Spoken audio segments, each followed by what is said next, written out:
uume wako hausimami kabisa ama unasimama legelege. Mwanaume, nisikilize kwa umakini, sikiliza hii video kuanzia mwanzo mpaka mwisho, kwa sababu mwishoni nitakupa suluhisho la changamoto hizo ambazo nimeweza kuzieleza.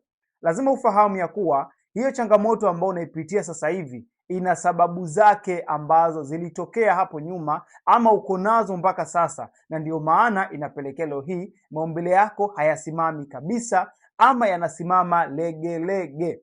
Sababu ya kwanza ambayo inapelekea mwanaume kupitia hali hii ni kuweza kuwa na presha. Kama unasumbuliwa changamoto ya presha kwa muda mrefu, hii ni sababu mojawapo ambayo inapelekea aidha kumwaga haraka ama maumbile yako kusimama legelege ama kuto kusimama kabisa.